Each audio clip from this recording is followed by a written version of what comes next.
हम कैसे दूर रह सकते हैं। आज फेसबुक को सब लोग यूज कर रहे हैं, फ्रेंड रिक्वेस्ट भेजी जा रही है, लेकिन दुख की बात है घर के 4 सदस्यों में हम मिलकर बात नहीं करते हैं, दुख सुख नहीं बांटते हैं, लेकिन फेसबुक पर ना जाने दुनिया भर के कितने फ्रेंड्स हमने बना रखे हैं कि हमें अपने घर के जो सदस्य किस परिस्थिति में है, किस हाल में है, उनकी हमें कोई मतलब नहीं, लेकिन सोशल मीडिया के जो फ्रेंड्स हैं उनसे हम डिस्कनेक्ट ना हो जाए। लेकिन समस्या क्या है, आपने कोई पोस्ट अपलोड की, इंसान को उस पे लाइक्स नहीं मिले, तब भी इंसान डिप्रेशन में जा रहा है, स्ट्रेस में चला जा रहा है। अरे मेरे दोस्त को इतने लाइक्स मिले, इतने कमेंट आ गए हैं और मैंने किया तो आए नहीं, डिप्रेशन में, स्ट्रेस में। ये फेसबुकिज्म की बीमारी है। ना जाने कितने लोग आज हमारे शोध बता रहे हैं कि 60% लोग आधी रात को भी अपना फेसबुक अकाउंट चेक करते हैं, आधी रात को। सोचिए कितने वो इसके आदी हो चुके हैं। अरे बड़ों को तो छोड़िए, आजकल तो छोटे छोटे बच्चे भी इसके शिकार हो चुके हैं। एक समय था जब छोटे छोटे बच्चे आपस में मिलते थे ना, फर्स्ट क्लास, सेकेंड या थर्ड क्लास के, तो वो आपस में बातें करते थे, अरे तुम्हारे पास वो डिजाइनर इरेजर है, तुम्हारे पास वो लूज पेंसिल है। लेकिन आजकल के वो छोटे छोटे बच्चे आपस में क्या बात करते हैं, अरे सोशल मीडिया पर है, फेसबुक चलाता है कि नहीं चलाता है। अगर ना में जवाब आ जाए तो अरे तू तो बड़ा ही आउटडेटेड है, तो सोशल मीडिया पर ही नहीं है। ये छोटे छोटे बच्चों का हाल। और ट्वीट राइट आजकल तो ये एक्स में परिवर्तित हो चुका है। 240 शब्दों में हम अपने भावों की अभिव्यक्ति करते हैं और कई बार ये सीमित शब्द ना जाने कैसी कैसी ऐसी जानकारियां अपलोड कर देते हैं जिससे बहुत सारा नुकसान हो जाता है। और हमारे शोध यह भी बताते हैं कि बहुत सारे आज जो तलाक का कारण है वो ये सोशल मीडिया भी। पति पत्नी के झगड़े इसके कारण ही तो हो रहे हैं। छोटी छोटी बातों के लिए इस मोबाइल फोन का कारण झगड़ा हो रहा है, क्योंकि घर के 4 सदस्य आपस में बैठना ही पसंद नहीं कर रहे। कहते हैं एक बार एक पत्नी घर में खाना बना रही थी, बड़े प्यार से पति देव को परोस दिया, खाना खा रहा है पति देव और क्रोध में बरस पड़ा, अरे कितनी बार कहा है खाना बनाते हुए मोबाइल फोन एक तरफ रख दिया करो, खाने में नमक तक नहीं डाला। पत्नी ने भी रसोई घर से बेलन दिखाते हुए कहा, मैंने भी आपको कितनी बार कहा है जब आप खाना खाएं तो अपने मोबाइल फोन को एक साइड पर रख लें।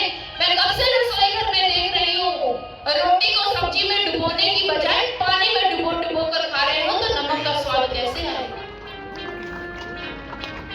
ये इसके नुकसान है। भगवत प्रेमियों, याद रखिए सोशल मीडिया पर जितने मर्जी फ्रेंड्स बनाइए, जितनी मर्जी रिश्तेदारियां बनाइए, लेकिन एक बात हमेशा याद रखिएगा, अगर आप किसी संकट में हैं, किसी परिस्थिति में हैं, उस समय आपको सोशल मीडिया पर बनाए हुए फ्रेंड्स आपकी सहायता करने के लिए उतनी जल्दी नहीं आएंगे जितनी जल्दी आपके घर के सदस्य आपकी सहायता करने के लिए पहुंचेंगे। उनको समय दीजिए, उनको टाइम दीजिए। कहते हैं एक माँ का बेटा जिसके पति का देहांत हो गया था, वो सोशल मीडिया का आदी हो चुका था। माँ जब भी उसे कहती कि बेटा मेरी बात सुनना, उसका जवाब आगे से आता था, मम्मा 2 मिनट। लेकिन उसके बेटे के वो 2 मिनट अपनी माँ के लिए कभी आए नहीं। एक दिन उसकी माँ उसके रूम के बाहर द्वार पर खड़ी उसे अपने बेटे से कह रही है, बेटा जरा देखना तो मैं साड़ी में कैसी लग रही हूँ। अपने मोबाइल फोन में घुसे हुए उसके बेटे ने एकदम से कहा, वाह मॉम वाह, क्या लग रही हो, क्या साड़ी पहनी है तुमने। माँ कमरे में आ गई, अपने बेटे के समीप खड़ी। उस समय उसका बेटा अपने फ्रेंड की डीपी जूम कर देख रहा था। तब उसकी माँ ने कहा, बेटा एक नजर उठाकर अपनी माँ को भी जूम कर देख लेता तो तेरी माँ को बड़ी प्रसन्नता होती, क्योंकि जब उसके बेटे ने पलट कर अपनी माँ को देखा तो पुराना सा सूट पहनकर उसके सामने खड़ी हुई थी।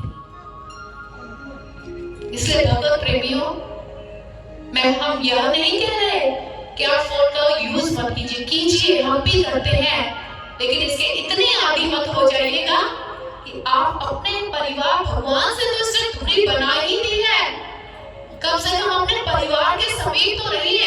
अगर रात को इकट्ठे होते हैं, बैठते हैं डाइनिंग टेबल पर या इकट्ठे कहीं बैठकर भोजन करते हैं, तो उस समय ये संकल्प लीजिए कि हम खाना खाते हुए या परिवार में बैठे हुए अपने मोबाइल फोन का यूज नहीं करेंगे। घर में बैठकर 4 सदस्यों में आपस में बात करेंगे, उनका दुख सुख बांटेंगे।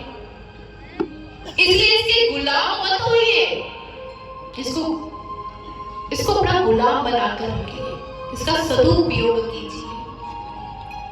आज भगवत प्रेमियों, मैं आपको बताना चाहूंगी कि आज आपके बच्चे सोशल मीडिया के माध्यम से या छोटे छोटे रील्स के माध्यम से अपना कितना टाइम वेस्ट कर देते हैं। हमारे गुरुदेव श्री आशुतोष महाराज जी जो संसार को इसी मोबाइल फोन के द्वारा ऐसा अध्यात्म दे रहे हैं, ऐसे विचार दे रहे हैं, ऐसे मोटिवेशनल विचार दे रहे हैं, प्रेरणादायक विचार दे रहे हैं, अध्यात्म से परिपूर्ण विचार दे रहे हैं इसी मोबाइल फोन के द्वारा। इसलिए मैं आप सभी से आग्रह करना चाहती हूँ, क्योंकि कार्यकर्ताओं के द्वारा हमें सूचनाएं मिलती है, हमें ये संदेश भी मिल रहा है कि आप लोग कह रहे हैं कि कथा विलक्षण है, सर्व श्री आशुतोष महाराज जी के सानिध्य में ये कथा विलक्षण है। अगर ये 7 दिन व्यतीत हो गए तो फिर हम ऐसी कथा कहां सुनेंगे?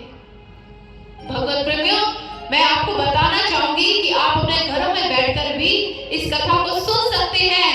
जो छोटे छोटे मोबाइल फोन आपने अपने हाथों में पकड़े हुए हैं, इनमें भी आप देख सकते हैं। इसलिए मैं आपसे आग्रह करना चाहूंगी कि हमारा YouTube चैनल है, YouTube देखते सभी, फोन है सभी के पास, निकाल कर दिखाइए सर,